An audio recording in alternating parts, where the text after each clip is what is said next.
And that night, in the darkness of the dungeon, the two of them ate whatever matzah each had left and davened to Hashem for having survived once more, so that even in that pit of cruelty, their emunah remained unbroken. They were unrepentant of what they had done, and the punishment did not sway them. Hard to fathom. Let's move on to post-World War II and the era of the Iron Curtain. What changed? Well, the first thing that changes is that you're a generation further down the line. Welcome to History for the Curious. I'm Mena Reisner, and I host the internationally renowned lecturer, dynamic historian, and tour guide, Rabbi Aubrey Hirsch. Experience our history, confront dilemmas, and reveal the untold stories of 3,000 years of Jewish heritage, from Paris to Cairo, from the Russian Tsar to Maimonides, and from the Sinai Revelation to the French Revolution. Join the fastest growing Jewish history podcast in the world by subscribing to this channel and discovering the events that have shaped us into who we are today.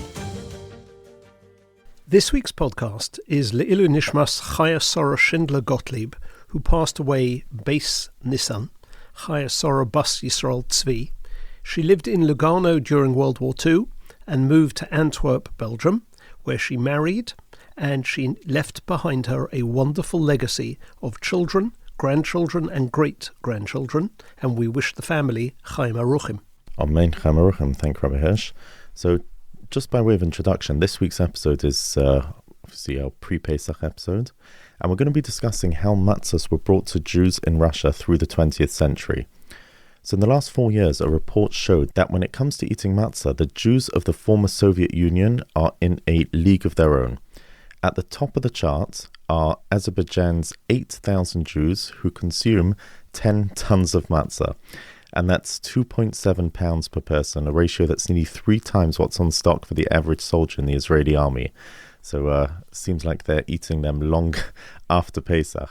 And in Russia, which is home to about 155,000 Jews, the rate of consumption is somewhat lower than in Azerbaijan, about 2.5 pounds per person. So the Russian chief rabbi, Rabbi Berel Lazar, said that there's a special emotional attachment to matzah here that you don't find anywhere else. And the reason is that for decades, under the anti-Semitic persecution of the communist years, Pesach was the most communal way to stay connected to Judaism. So I think coming up for Pesach, it's important to, not take, as we so often say in this podcast, not to take for granted that we're sitting around the table eating our matzahs. And there was real Mesiras Nefesh, and we're going to be looking at different forms of that, especially concentrating on Russia. Yes. In fact, in many ways, you could say there was a connection between matzah for Pesach for the Jews in the Soviet Union and their greater struggle for liberation altogether. It was very much the hope for Zman Cherusenu. Rav Yitzchak Kogan heads Moscow's Bronaya Shul, and he is the sweetest rabbi you will ever meet. But he has quite a biography. His grandfather was executed in 1950 in Leningrad by the Soviets because he made matzah. Rita, Rabbi Kogan's secretary, says, "When I was a child, people would go to Moscow's Choral Synagogue, the only one that was functioning, and in certain years, when allowed, we'd line up on a huge staircase with our own sacks of flour, and at the top, Jews would be making matzah in silence." Michael Felsenbaum, Michal as he preferred to be known, was a Yiddish novelist and poet living in a small town in the Soviet Union. He has his own recollections. His family returned to Floresti in Bessarabia, which today is northern Moldova, and life there was pretty much shaped by secularism imposed by the Soviets, and obviously a rapidly shrinking Yiddish-speaking community. So Jewish tradition reached him through family fragments, through memories, and underground readings almost. And he has an account of Pesach, which I will share with you. The only bakery in our shtetl stood at the corner of 2 central streets, just across from our courtyard. In those rare nights where they actually baked bread, its aroma would suffuse the surrounding streets, a signal that it was time to get out of bed and rush over there to get a place in line. If not, we would have to make do without bread, because there was never enough for everyone. The bread was not the greatest. It had much too much bran, bits of dried peas and corn kernels inside, but thank God it's better than nothing, my grandmother would murmur half asleep. May the Bolsheviks go to hell. Taught like that could cost you a couple of years in prison, but my grandmother knew I wouldn't rat on her. In the middle of the 1950s, the Soviets closed and requisitioned the 3 shuls in Floresty, outlawed kosher slaughter, and required everyone to speak Russian, and only Russian.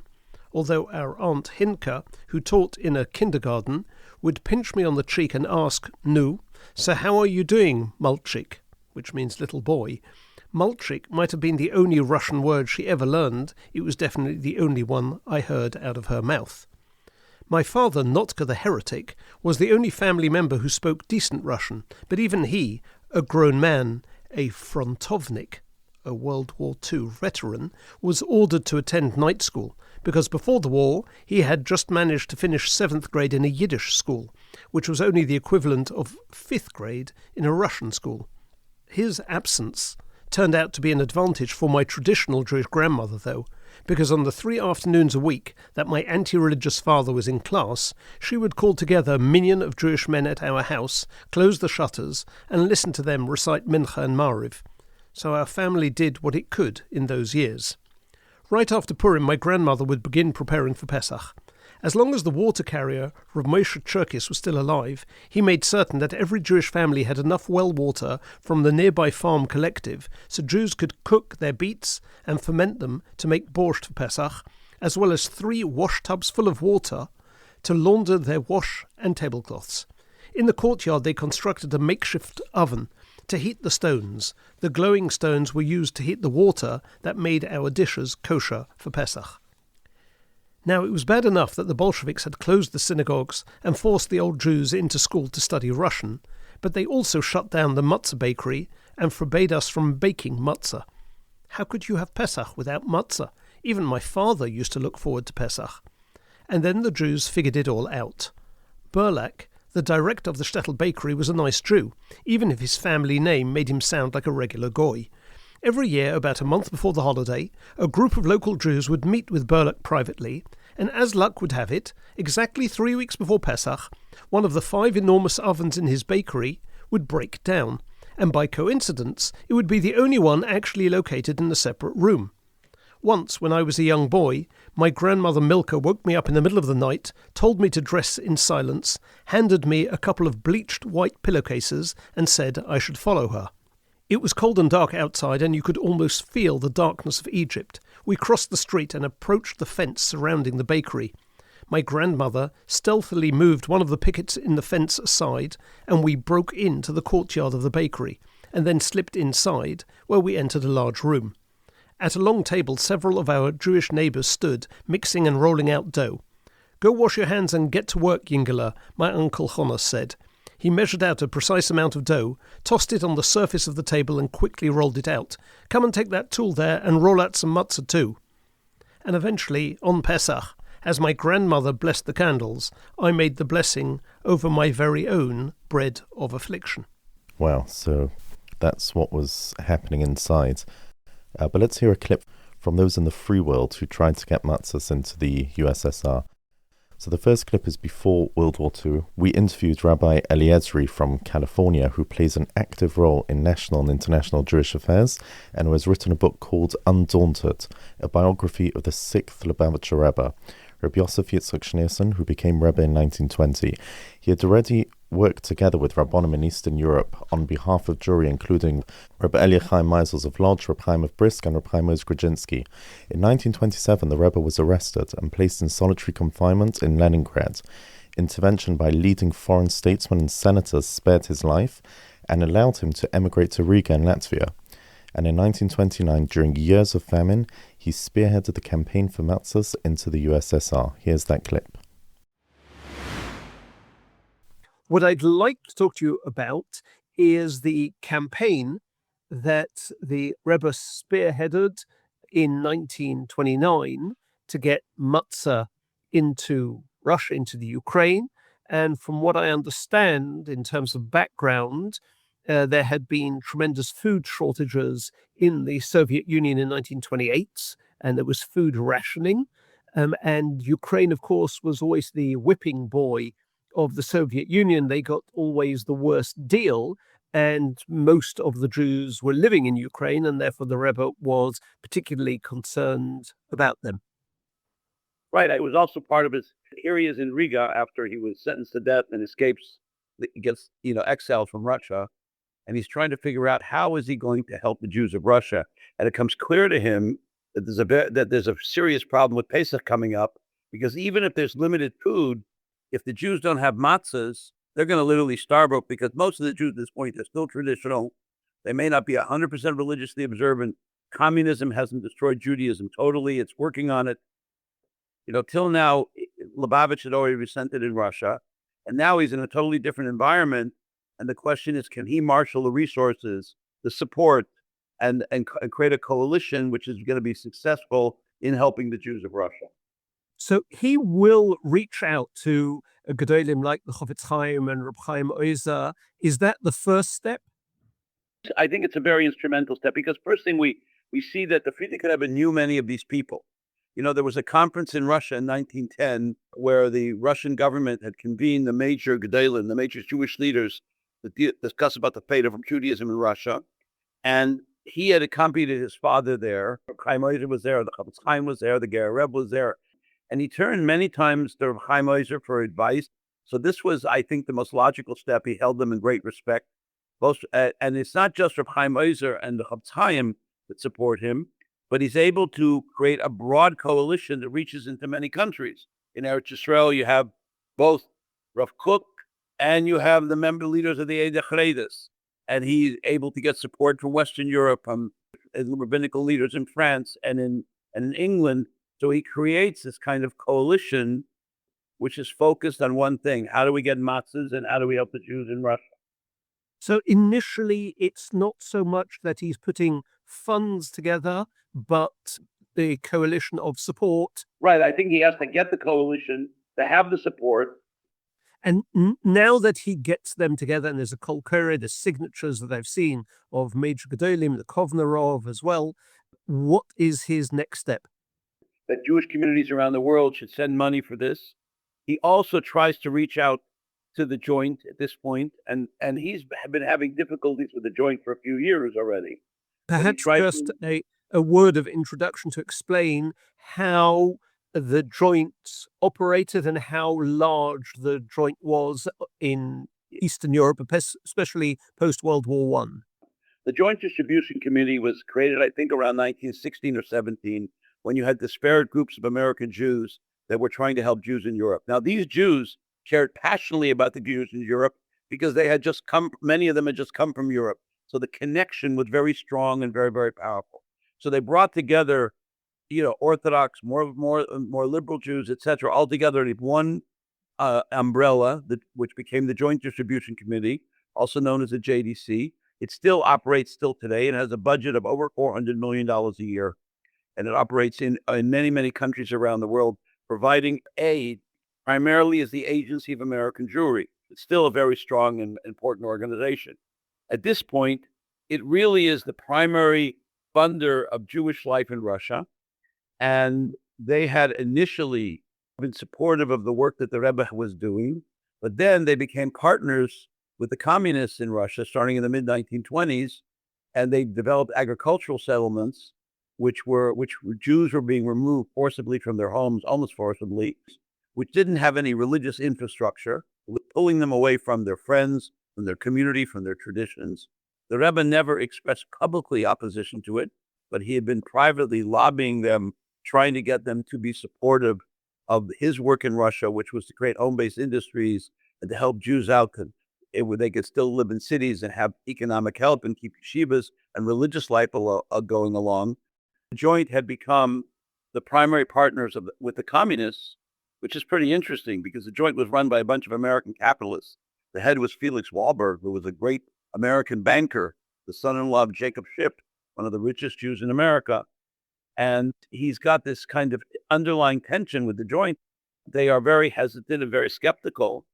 And this is one of his challenges, because he also goes to the Jewish establishment groups in France, and they reject him outright.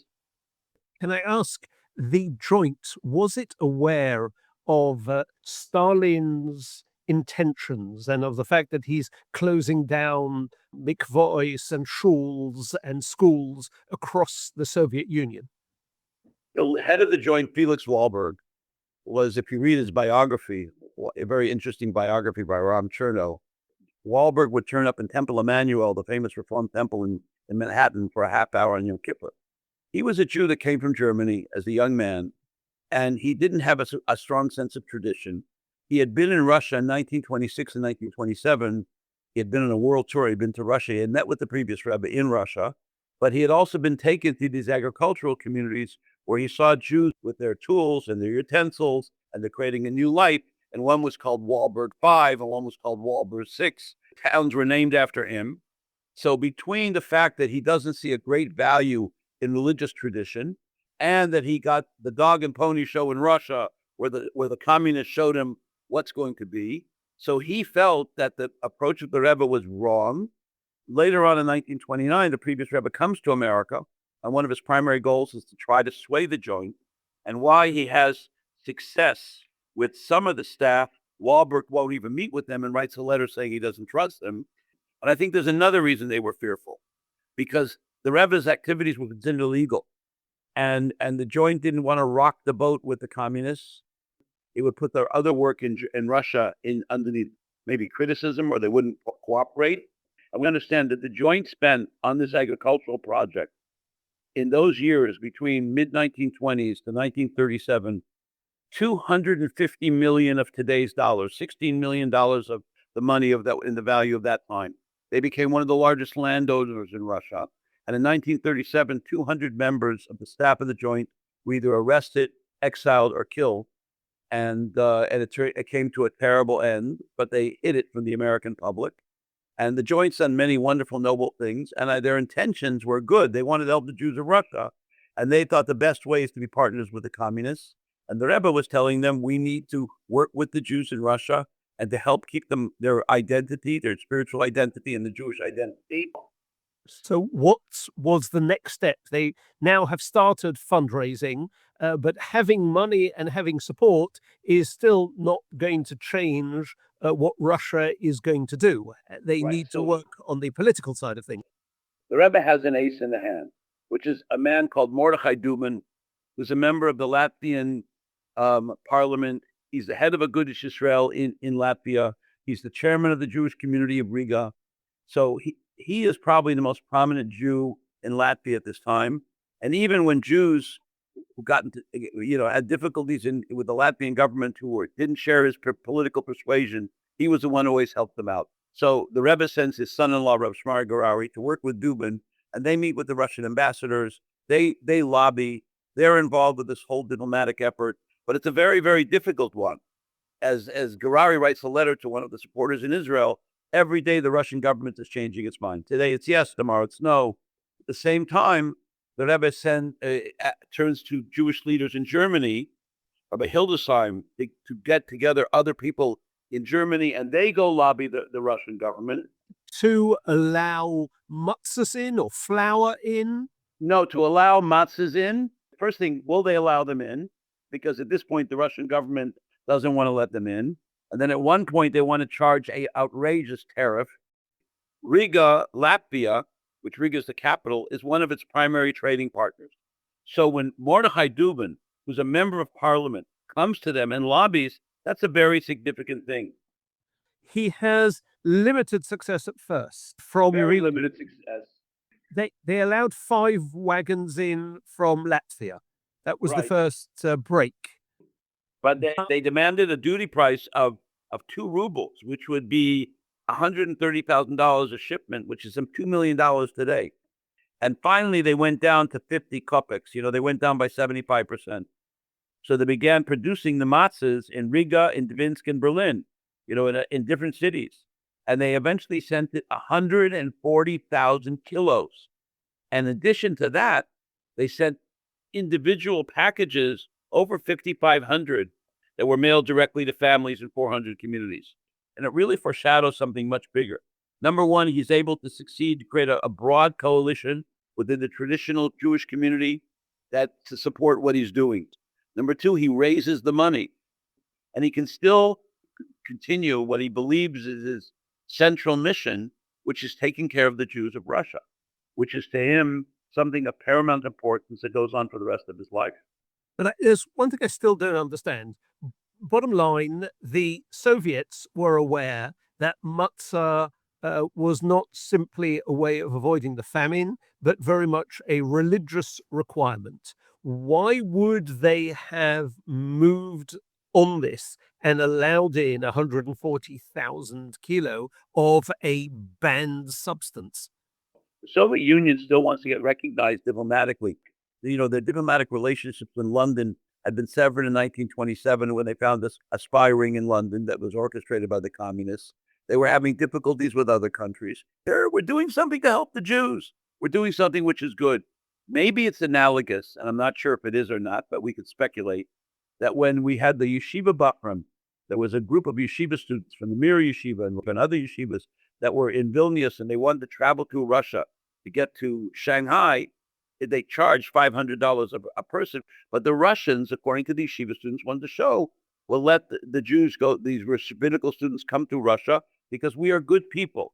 And all these stories about oppressing them, et cetera, were not necessarily so true. We let the matzah in them. And there may have been an internal political battle. Some say, let's do it. Others are saying, not to do it. The others are saying, it'll make us look good. Plus, it's going to bring us in a little bit of money. And these people are starving anyway, so we'll have a little food, so we don't have to feed them. And in later years, by the way, they didn't let in these large packages. I was just going to come to that. So in 1930 or 31, they don't allow anything in? No, they don't allow, but the Rebbe begins something also new. In 1931, he begins an organized process and raises money all throughout the world where packages are sent from to individuals. In other words, we're not doing a collective thing, but Mr. Levine in Kiev and Mr. Stein in Moscow get a package from overseas from their relatives. And eventually there's 4 rabbis working full-time in Latvia till 1934. And their job is, all they're doing is sending packages to Russia. And the Rebbe would use them to pass money because the exchange rate was 4 or 5 times below what the exchange rate was in the black market. So if he gave $1 to a Jew in Russia and he was able to exchange it on the black market, he got $5. But if he exchanged it in the regular rate, he got $1. So you could mail money to your relatives in Russia, and they would have to go to, I think, the postal bank and pick it up, but they would only get 20% of the value. That happens in 1934, is these 4 Hasidim are arrested. They're all Russian, have Russian passports. They're not Latvians. And things become very difficult. And through efforts of the Rebbe's son-in-law and the assistance of Chief Rabbi Herzog, they were able to get visas to come to, certificate to come to then British Mandate Palestine. And they took that system of sending packages to Russia and they continued it from Eretz Yisrael for many, many years afterwards. And one of the 4 moved to New York. And if we see that in 1946 and 1947, there was what we call in the lexicon of Chabad the Great Escape, that 1,000 Hasidim, men, women, and children, left on false Polish passports and were able to leave Russia. He had a network of thousands of followers. And this underground that he created, which had yeshivas and schools and mikvahs, this was a whole network all throughout the country. And in 1949, Golda Meir comes as the Israeli ambassador to Israel, the first Israeli ambassador. And she comes on the first day Rosh Hashanah to finish the famous Achitovta, the Choral Synagogue in Moscow. It's a beautiful shul, 900 seats. The women's section has 2 balconies. It's just an amazingly beautiful place. Yes, I've often at the Omid there. She comes the first day Rosh Hashanah, and there's 20, 30 men, old men davening on the main floor. And then she decides that, you know what, she doesn't know. And let's be very honest, Golda Meir, there was many early Zionist leaders that had a certain warmth for Yiddishkeit, for traditional. But her religion was her socialism. But the second day Rosh Hashanah, she decides she's going to come the second time. And she turns out there's thousands of people in front of the place. And she says afterwards that who brought it, she said to it in an interview to a reporter called Ariana Palachi. This story was told to me by her aide, who is, by the way, English, from Manchester, Yehuda Avner, who later becomes the Israeli ambassador to England, to the UK. He told me the story. He was in the room. She told this to this reporter from Italy that was the only day I thought of becoming religiously observant, the Baal Tshuva, and who orchestrated the crowd that came out in Moscow in 1949. It was the Chabad underground. That's what she said to a reporter. But everything was done in total secrecy, and there's no written records of what was happened. We have hints here and there, but there is no written records there. And do we know of any comment from Stalin himself, whether about this 1929 era or the subsequent decade until World War II? He was strongly anti-Semitic, suspicious of Jews. Hasidim knew that if you were considered a schneerson in Russia, that was enough to get you in serious trouble. I mean, we have a very famous story of one of the Rebbe's most ardent Hasidim. His name was Chani Morozov. And after the Rebbe leaves Russia in 27, he's really the coordinator of the system. And in 1939, if I'm correct, they take him out to shoot him. And he says, "What's my sin? You are the representative of the Lubavitcher Rebbe. He's a representative of God. We're an atheist estate," and they shot him dead. And even though he doesn't become Rebbe till 1920 with the passing of his father, he knows a whole generation of Hasidim that were brought up and studied in Lubavitch, which become the foot soldiers for Yiddishkeit in Russia during the time of communism. Have you met Jews who came out of the Soviet Union? Many. In fact, when I went to yeshiva in the late 60s and early 70s, there was two things that happened that were interesting. Number one, we had students that left Russia around that time. A lot of them came out of the area of Samarkand and Tashkent because there was a group allowed to leave around that time. And one of the things that astonished me, here I was an 18-year-old yeshiva student, and a guy turns up from Russia who's also 18, and his level of learning was the same as the 18-year-old yeshiva student in Israel at the time.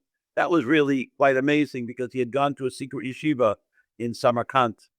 More importantly, the teachers and mentors that we had in yeshiva were Hasidim that had been in the Gulag.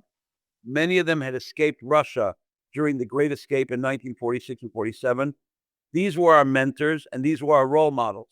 So I would come into the Beis HaMedrash, and who's sitting there was Ramendel Futterpass, who spent 9 years in Siberia. He was our mashpia. He was the one giving us spiritual guidance and direction. And I wondered what motivated them. Because when the Rebbe sent them out to open a yeshiva in Kharkov, or to make sure there was kosher food for a Jew in Kiev, or whatever it may be to preserve Judaism in Russia, he was sending people to possible death. And many of them were sent up to the Gulag for long periods of time, and some never returned. So I was very blessed to be grown up among spiritual giants who put their lives in the line for an ideal and a principle that we rarely see in modern times. Right. Rabbi Eliezri, thank you very much for having taken time out. We are 8 hours different in terms of our time zones. So we're in the middle of your day here. But I want to commend you again because there's something, a lot of people talk about history, but you explore it in a greater kind of sense of depth that really gives us a deeper appreciation about what's going on in the Jewish world and beyond that. And once we understand our past, it's going to be a lot easier for us to forge a future. So we all owe you an intellectual gratitude for putting your time and efforts to bringing the stories and the ideas of the Jewish past alive today in a way that we really can learn lessons from them to apply to our lives. Thank you. I wish you a good Chodesh Nissan and a kosher Pesach. Kol Tov. And once again, that gives you an idea of the difficulties they went through. And in fact, going back to the 1920s, we have a printed letter from the Chofetz Chaim from the end of Elul 1928 regarding the tribulation that we heard from our brethren, residents of Russia, the persecutors who decreed terrible decrees in order to force them to renounce their faith. And in that poster, the Chofetz Chaim asks for the recital of a tefillah authored by the Chida, found in the Chida's Sefer Avodas HaKodesh. And he also asked that before Ne'ilah, they should say chapters 70 and 109 of Tehillim, which clearly meant that Russian Jewry was very important to him and very much on his mind, and by then he was almost 90 years old. The Chofetz Chaim ends by requesting that all Jewish newspapers should publicize this tefillah throughout the Jewish world. And another powerful and moving account comes from Avram Netzach, a pseudonym for Rebbe Eliezer Nanas, who was first arrested by the NKVD on November 22nd, 1937, during Stalin's decade of mass crackdowns. He endured almost 20 years of brutality across prisons, transit camps, gulags starting in 1937. Released only after Stalin's death in 1953, he finally emigrated to Israel later that decade.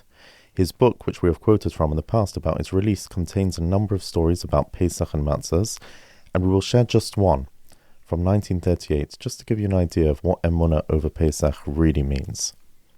So he was actually sentenced to 10 years of hard labour under the so-called Article 58 of the Soviet Criminal Code, the infamous counter-revolutionary law that was used to target religious Jews who defied the atheist regime.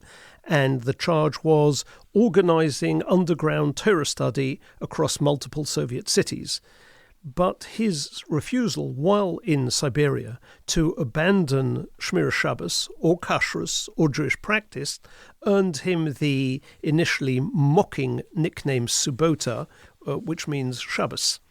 While he was in prison, he was rearrested and given a second consecutive 10-year sentence for systematic violation of camp regime, in which is code for persistently refusing to work on Shabbos and Yom Tov despite beatings, despite starvation, solitary confinement. He had unbelievable emunah, and he carried with him, as he said, the promise that he had from his father that he would return. In 1938, somehow, a packet of matzos reached him from the outside world, from his wife. And on the first night of Pesach in the evening, while the other prisoners headed to the dining area, Rabbi Avram and a fellow Jew called Shmuel stayed behind in their barracks. They are away from the guards. They davened Mariv in the middle of this Soviet hell, a gulag in Siberia. And then they go back to the sort of shelf which they slept on, and they spread a cement sack across the wood and put out their minimalist Seder. They each had 3 matzos, and that was it. There was no moror, although, as one of them said, there was no shortage of bitterness in their lives. Obviously, there was no wine, but they said the words of Kiddush nonetheless. The next morning, the brigadier approached them and told them that the commandant already knew about their absence from work last night, because in the camp there were no secrets. And rumour had spread that the 2 of them had refused labour because of a Jewish holiday, which was Defiance, and the punishment was death by hanging. And they are taken to the camp commander, and there was an NKVD colonel there too. And the questions came at them fast and hard. And the next day, the prisoners were reassigned to a new work site. They were given large shovels and ordered to dig and fill the waiting trucks. But the clay that they were supposed to dig was very wet and therefore very heavy, and it was back-breaking work. The drivers, though, were paid by the number of loads they hauled, and they were angry that because of these 2 Jews, their earnings would be minimal. So they called over the NKVD supervisor and said that the Jews are sabotaging the work. The supervisor responded by pulling out his revolver and saying to them, "I can see that a 10-year sentence isn't enough for you." And he threatened to shoot anyone in the whole brigade who slowed the day's labour. So the men forced themselves to keep working. Some of them collapsed from exhaustion. And one prisoner and a notorious anti-Semite, said that, listen, the fault is these two Jews. Because of them, we're all suffering. And the mob turned violent and started beating up the two Jews until the brigadier intervened. And they were brought back to the local commander, and he ordered them to undress, which the two prisoners understood meant that they were now going to be beaten. But when the commandant saw their tzitzis and their yarmulkes and their matzos, his anger, he just boiled over. And he accused them of being enemies of the Soviet and clericalists. And he said, I'm not going to kill you. I will fix you. You will beg for death. And he called in the Manavarovi, which were a squad of torturers, basically a detachment of sadists who specialized in torturing prisoners, especially those captured attempting to escape or violating camp regulations. And many prisoners were permanently crippled by these beasts. And the commandant points to the two Jews and says, you see these kikes? They are rabbis and counter-revolutionaries. And the two of them were naked on the cold floor waiting for the beating. And then, inexplicably and unbelievably, the door opened and a well-dressed official walked in. The commandant sprang to attention, and the visitor asked what was going on and said that he would take over and do this in an official capacity. And they later, in fact, learnt that he was a high official in the security ministry of the KGB, although it was never explained to anyone why he was there. And his order was that they be put in solitary confinement for 5 days with reduced rations, but they would still have to go out and work with their brigade. And that night, in the darkness of the dungeon, the two of them ate whatever matzah each had left and davened to Hashem for having survived once more, so that even in that pit of cruelty, their emunah remained unbroken. They were unrepentant of what they had done, and the punishment did not sway them. Hard to fathom. Let's move on to post-World War II and the era of the Iron Curtain. What changed?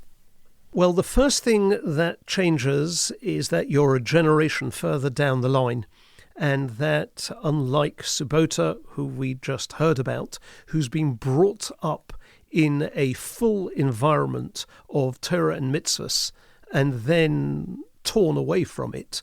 By the time of Stalin's death in 1953, this is a generation who's been brought up under communism and endured World War II. Not the Nazis, but nevertheless, the deprivations, the often exiles from their hometowns, and therefore their knowledge and connection to mitzvahs was much weaker. But matzah was still something that was very important to them. The problem was that the availability of matzahs depended on a fickle communist government. In 1962, the Soviet government started its crackdown on the Jews and prohibited the distribution of matzah within the Soviet Union.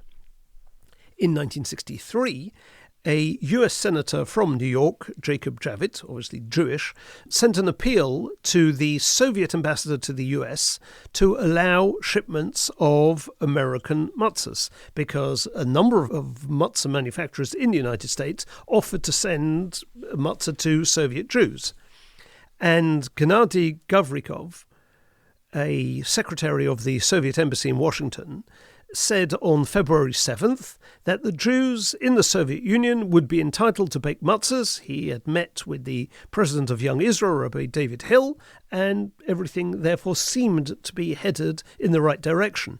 And in fact, a month later, during a 2-hour visit to Hechal Shlomo, the shul in Yerushalayim, by the Soviet ambassador to Israel, who in fact even wore a yarmulke during this visit, he said he would look into this matter of the refusal of Soviet authorities to allow matzahs to be imported and would report back. And the next week, the New York Board of Rabbis appealed to the UN the Commission on Human Rights that Jews be allowed to bake and import matzos. But that week, 8 Jews were arrested in Moscow for baking matzos and their equipment confiscated. And the Chief Rabbi of England, at the time Rabbi Cyril Brody, appealed to the Soviets to permit basic religious requirements to be carried out. And as Pesach approached, all these groups urgently requested from the Soviets to approve. The Soviets did not give in. And eventually the rabbi of the Moscow Central Synagogue, Rabbi Yehuda Leib Levin, Zechron Livrocha, had to announce that the state bakeries would not provide matzah. In 1964, a year later, the outcry grew from many different countries and sources, including non-Jews, and this time the Soviets responded positively. And just before Pesach 1964, the Moscow Jewish community was allowed to rent a small bakery to bake matzos. And by 1965, some shuls in other major cities behind the Iron Curtain were allowed to do the same. Of course, if you picked up matzos, it was done under the eyes of the KGB, and your name was written down. So even when it was allowed, quote-unquote, it was still a risky undertaking. And Jews were also allowed to receive individual packages, and this kick-started a movement in the free world to send matzos to Soviet Jewry under international pressure.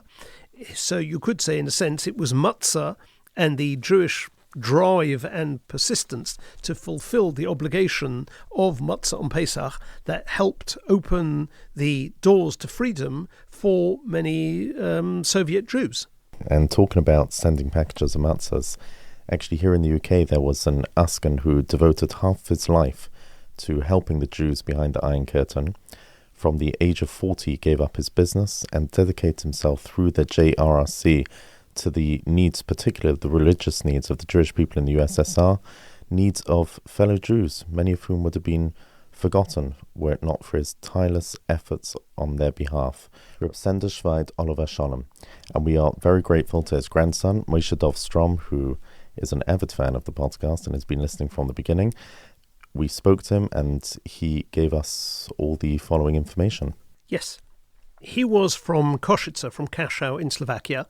His father, Moshe Dovich Schweid, was a Talmid of Reb Shaul Brach, whom he's buried next to in Kaschau. During the Second World War, he was deported to a labor camp, but in these unbelievable conditions, he led Jews in defiance of the authorities to observe mitzvahs. Eventually, he was deported to Auschwitz and his wife and children murdered. After the war, he continued the askonos of his father as the Rosh HaKol in Košice, where he was instrumental in rebuilding Jewish life. He was the president of the Kehillah. He set up a hostel for girls. He was personally responsible for arranging and making marriage possible for many of these broken young people who had returned orphaned from the camps. But eventually, under the new communist rule, there was little future for the Jews there. He obtained permission and a visa for himself to leave, but he didn't actually do so until he was satisfied that everybody who wanted to had gone. And he would often say that the loneliness he saw amongst Jews in the labor camps inspired him to reach out to other Jews so that they would not experience being alone. He remarried a survivor whose husband had also been killed in the war, and eventually they moved to London. In 1962, in response to a call from Rav Chaim Meir Kahana of Chernowitz, who had been amongst the first Jews able to flee, to get out of Russia, and who described conditions there, he decided to devote himself fully to the cause of Jews behind the Iron Curtain. And it should be pointed out that in those days, support for Russian Jewry wasn't quite the fashionable cause that it became decades later. And in this work, Reb Sender pioneered this campaign on behalf of these Jews, often in the face of negative opinion, however astonishing that seems to us, nowadays. At the age of 40, he owned a few properties, and he lived off the rent from those for the rest of his life. He never attempted to expand his portfolio, to become wealthier. He gave up his livelihood to dedicate his life to those stuck behind the Iron Curtain. And in fact, I remember as a child, he would go round from shul to shul once a year, making public appeals on Shabbos for people to sponsor packages. And they called these packages paketten. That consisted of matzos and other kosher items that you couldn't get because of the ban on religious practices, and they would send them individually. And the appeals were made in shuls on Shabbos, and he would call on the members of the kehillah to say publicly, how many paketten are you going to give? And this would encourage others to, give accordingly. What was he giving in those packages? There was food, and where they could, certain tashmishei kedusha, certain things of religious value. Yes, well, that normally had to be carried in with somebody coming in to the Soviet Union or behind the Iron Curtain. But he definitely would get in anything that he could that would be unnoticed. And he didn't only send to Russia. He sent to the whole Soviet bloc, Hungary, Ukraine, Czechoslovakia. And in fact, Rebbe Zeril Rosenbaum, who should have a refuah shlema, actually received his bar mitzvah tefillin from Mr. Schweid while he was still in Budapest. Although at some point in the 80s, they found out it was better to send clothing, like jeans and Nike shoes, to sell on the black market, because at that point they were making matzos themselves underground. And he travelled to Czechoslovakia and to Hungary, which was actually a key location, Budapest especially, because unlike most Soviet-controlled countries, it had a functioning kehillah, a shul, an old age home, a food kitchen, and of course he spoke the language. And he was a very courageous person. One time he comes into the country, to Czechoslovakia, with a whole load of svarim and other items in his case, and he was stopped. And the Soviets had a room that they brought you into. They closed the door behind you. They had a mirror in front and a mirror behind. And they ended up strip searching him. And when he was standing in front of them naked, he showed them the number tattooed on his arm. And he said, just like I wasn't scared of them, I'm not scared of you. Wow. He was a very strong character. But even with that, he never went to Russia itself in the 60s and 70s because his wife was too scared he would never come back. He once got his secretary to go to the airport, and she made up a sob story about her boyfriend in Hungary, and they sent a bouquet of flowers to him via the pilot of this Malev, I think it was, the Hungarian national airline, to a person at the other end who was posing as her fiancé to pick up the flowers. Why would they send flowers? Because it had hadassim in it. And when they used to send matzahs, they used to categorize them as biscuits. And they organized large shipments. But one year, the Soviets refused entry, and they sent the whole lot back. But fortunately, there was enough time to repackage them and send them individually to people by post, which actually was a better way because it got to the people themselves, although it was far more expensive. And groups of boys went to the Aguda House in Stamford Hill and helped repackage them. And Gedolim the world over recognized the tremendous burden that Reb Sender carried on his shoulders, including the late Satmarov, whose letter of support is published in Divrei Yoel, even though his distance from Aguda is well known, but not in this case, not for Mr. Schweid. And Reb Sender didn't look for covert or recognition, the nature of which, especially in earlier years, required an enormous amount of discretion and secrecy, which, of course, made the task of fundraising harder back at the beginning. And then we get to the 1980s. So, we know that in 1989, basically all the gates would be opened. But, in fact, the 1980s were a terrible time for Soviet Jews until then.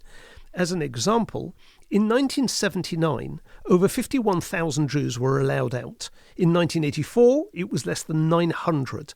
So that in 1987, when it was announced that the Prime Minister, Maggie Thatcher, would be making her first visit to see the Russian Premier Gorbachev, Sender Schweid was determined to put the Jews on her agenda.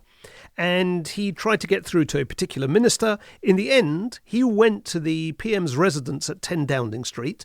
In fact, the family, by the way, only became aware of this many years later when photos of her were published, including one of him in Downing Street, because he never told people what he did.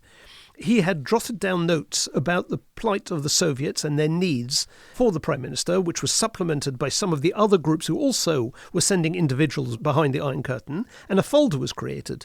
And he presents it for the Prime Minister, but he was told she's not going to read an entire folder, he should redact it to one page, although actually she did read through most of it, and she brought up the matter of immigration directly with Gorbachev in Moscow. The night before Sender died at the age of 82, he was at a wedding, and he was noticed in discussion with a number of prominent members of the Kehillah, preparing himself for an even more ambitious campaign on behalf of Jews behind the Iron Curtain, because this was his entire life. And in the final years, he gave over the actual running to his stepson Izzy Reich and to his son-in-law Alex Strom. It's an amazing story of Mesiras Nefesh, and thank you again to Moshe Dov for the details. The final clip this evening is from Rabbi Lu, who was an educator in England and known for his askonos in Russia, particularly for matzos and Pesach. And this is a story about one particular mission which he kept secret for 20 years, and in which he talks of other missions as well. Here's the clip. I want to share with you a very specific mission, and subsequently, 20 years later, I got permission to reveal it. But first, I'll give you the background, how difficult it was. I got a phone call once at 4 o'clock in the morning. And my wife answers the phone and says, "It's for you. It's from Moscow." "Moscow, Govorit," he said. "Speak," he told the other party. The first words that the other party said were, "Reb Shmuel, im ata makir et koli, lo tagid et shmi." Reb Shmuel, if you recognize my voice, don't say my name. What do you really need here? What's urgent? And he answered within a second. He said, "Shmura matzah."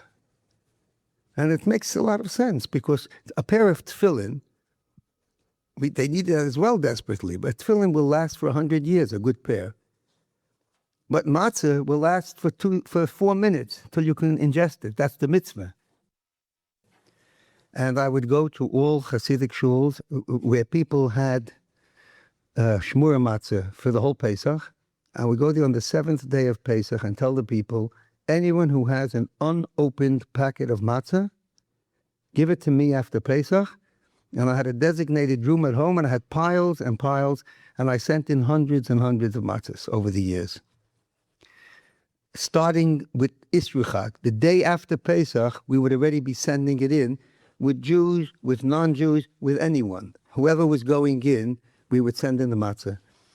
I just tell you one more story before I tell you about the secret mission. In 1982, Tavshem and Beis, for Pesach, we wanted to send food, Pesach food, besides matzah. And people didn't have what to eat. They had families, they had children. We found a boy, a Jewish boy, his family belonged to a liberal synagogue. And his class, 30 boys, were going in to Russia as a trip. It's quite frequent. In England, it always was, even under the time. It wasn't America. It wasn't the two superpowers. Less threatening. The Russians were less paranoid. This class were going in as part of their Russian language study. They were going to go and spend a week in Russia. We asked the boy, "Would you take in some Pesach food?" It was about 3 weeks before Pesach. And he said, "Sure." "Would you ask your friends, your classmates, if they would, so we can send them with more than one person? Doesn't look that suspicious.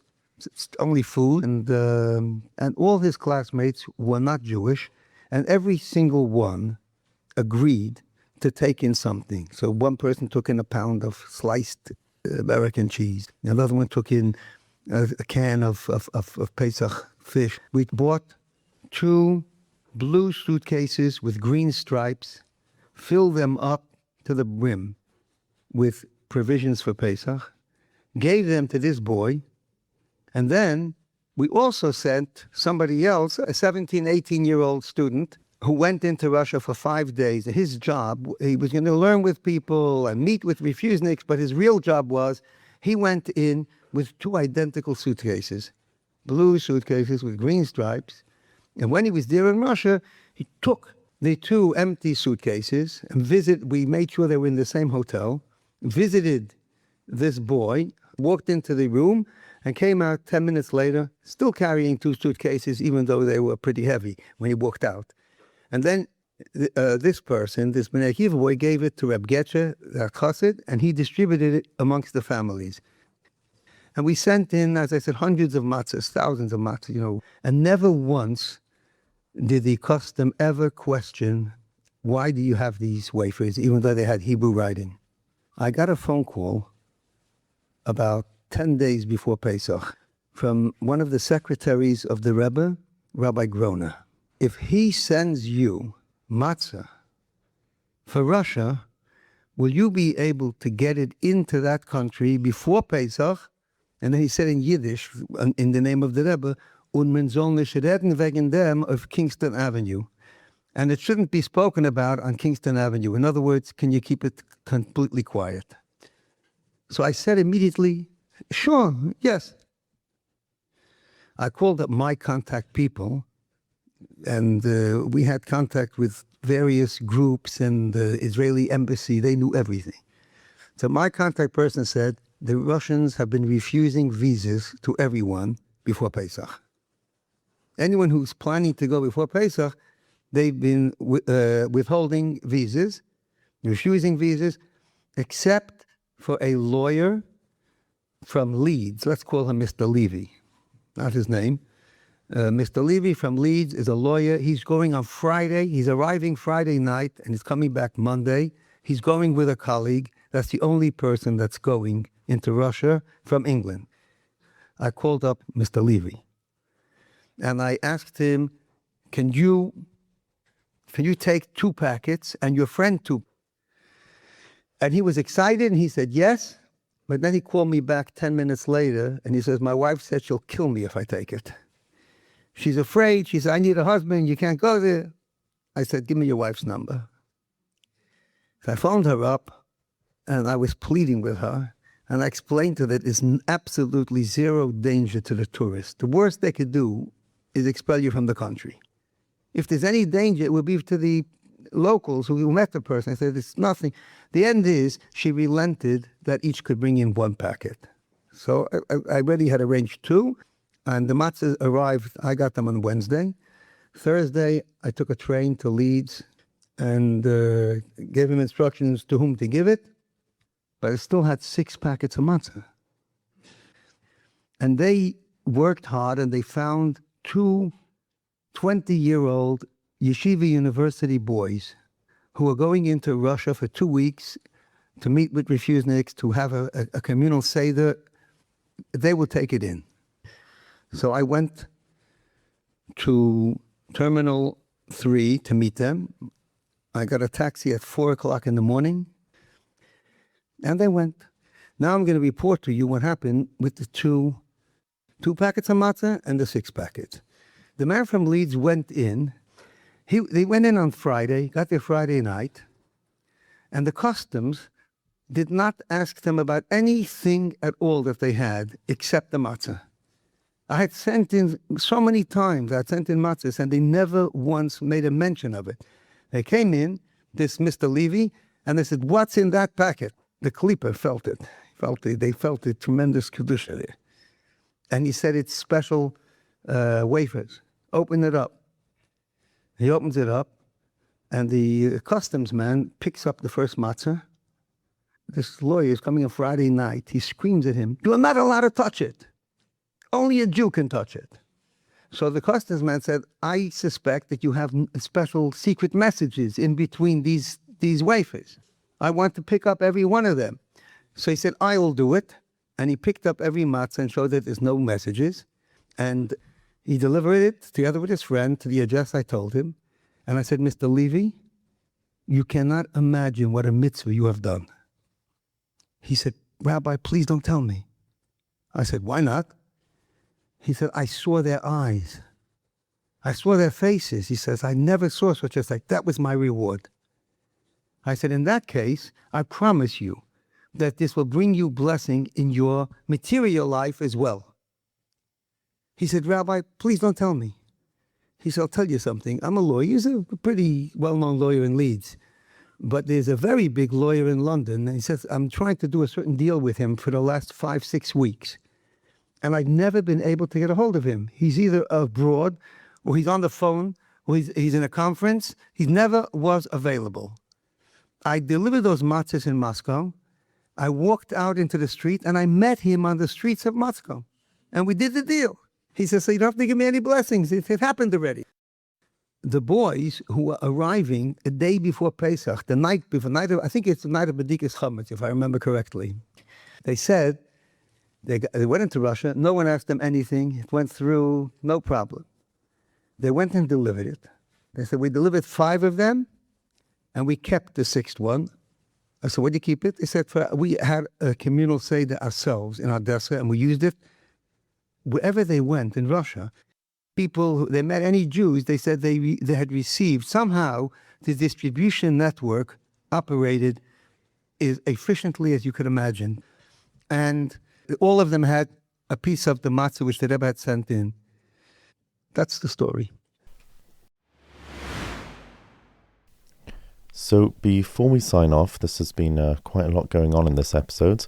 As we've done many times before Yom Tov, we wanted to give our listeners something to take to Seder night with them. Rabbi Hirsch, I hope you prepared something. Yeah. So we come towards the end of our Seder and we pour out a 5th cup. And the question has to be asked, why are we calling it the 5th if it's just after the 3rd, not after the 4th? And secondly, why do we pour it out and not drink it? Either don't pour it if what it symbolizes has not yet happened, or pour it and drink it if it's already happened. Understanding this requires understanding what the 4 cups as a whole represent. The second kos, the one we'll start with, is our past. It's poured at the beginning of Magid, where we recite our history, and it's drunk at the end of that section before we get to the meal. The third kos represents the present. It's about food that we're eating, it's said after benching. The fourth kos represents the future, Hallel HaGodel, about the redemption that will eventually take place. And the first kos is purpose, the idea that the Jews are here for a reason, the concept of Kedusha. But if we look in the Chumash Parshas Va'era at these 4 famous expressions, there is actually a 5th, and that 5th is Vehevesi, I will bring you into the land, into Eretz Yisrael. So we maybe have somewhat of a case for the 5th kos. But, as Rabbi Leff points out, the first 4 expressions are on autopilot. They happen without us lifting a finger. Between the 4 expressions and the 5th is a clause, a condition, via datem. We need to know. We need to reflect. We need to focus in order to get to the final geula. And that means the purpose of the 5th cup is to give us a focus. It's the vehicle, the means to allow us to reflect properly about the eventual outcome. And that's why it's not drunk. It's not one of the expressions of geula. It's what brings us to the final expression. And this cup is identified with Elio, Koishel Elio. Who is Elio? Is he the Redeemer? No, he's the Mevaser. He is the one who comes to tell us about the redemption, the vehicle, the message, but not the thing itself. But it goes a stage deeper and further. Rashi at the end of Vayikra quotes the Medrash and the Zohar that on 5 occasions in Tanakh, Yaakov's name is written with an extra Vov, and on 5 occasions, Eliyahu Novi's name is written with a Vov missing. The most famous of each, the one of Yaakov, is one of the psukim of Zichronos on Rosh Hashanah. It occurs at the end of Bechukaisa, the end of the Teichacha, where we are told, V'zacharti es brisi Yaakov, v'af es brisi Yitzchak, v'af es brisi Avram eskor. Yaakov there is written with an extra Vov. Whereas Eliyahu is this week's Haftarah, Shabbos HaGadol. Hine onechi sheleach lochem es Eliyahu anovi, v'heishiv lev ovoi salbonim, a very, very famous posuk. Eliyahu there is written without a Vov. Now, why is it specifically Yaakov who does this, and why do it at all? Says Rashi, Yaakov notal ois mishmei shel Elio. He takes a letter from Elio, a rovoin. It's a guarantee, sheyover v'yevaser geulas bonov, that he will eventually bring about the news of the redemption of the Jewish people. Why are these two involved? Elio and Yaakov are both connected to Emes, and about both of them we say they did not die. Yaakov Avinu loy meis is a Gemara in Tainis, whereas we know that Elio left this world alive.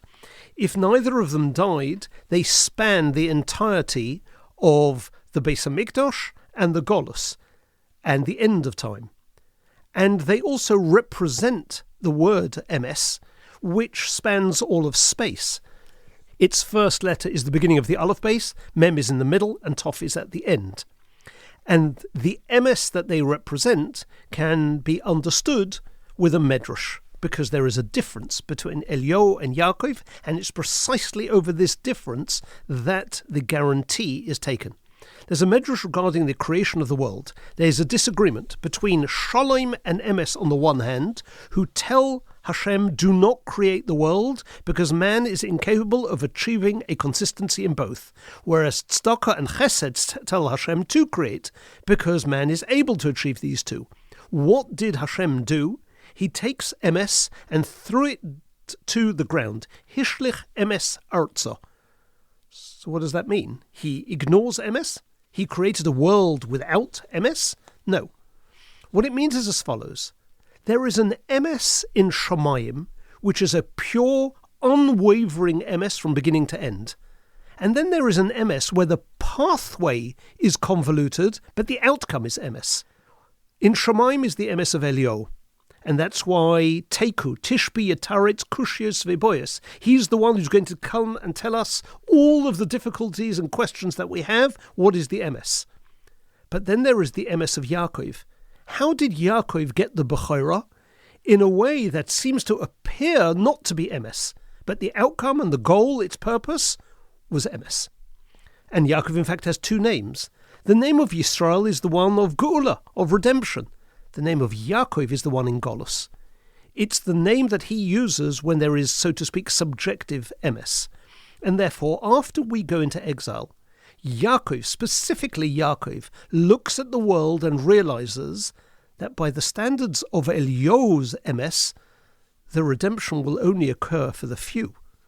So in order for redemption to occur, for Geula to happen for the many, Yaakov has to step in and ensure it to happen. And that is, by the way, also the idea at the beginning of creation. HaKadosh Baruch Hu wanted there to be eitz upri, that the fruit and the tree should be tam shovim, should both have the same taste. But in the end, the fruit tasted and the tree didn't. The process didn't. Only the outcome did. That is the existence in this world before Mashiach. Yaakov has to take that vov from Eliyahu to temper the type of Emes that will bring about the Geula for the many. This is a world where sometimes we have to go to war to ensure peace, which is a strange thing. And therefore, to answer our questions, why pour out the fifth cup but not drink it? To focus our minds on the pathway to Geula, to Elio, the Elio whose Vov has been removed in order to ensure a redemption with an Emes that exists here in this world after HaKadosh Baruch Hu placed it here. Thank you, Rabbi Hirsch. The perfect small Dvar Torah to be repeated on Seder night. During the meal. Right. Thank you. If you got a chizuk, you were inspired, please feel free to share this podcast. Make sure you subscribe, make sure you leave a 5-star review. And as always, you can email in your questions and feedback to podcast@jd.org.uk. And we would like to wish you all a kosher Pesach and a beautiful Yom Tov. There's much time over the next couple of weeks while we have a little break to do your revisions and catch up on any episode that you might have missed. Thank you, Rabbi Hirsch. Good Yom Tov to all.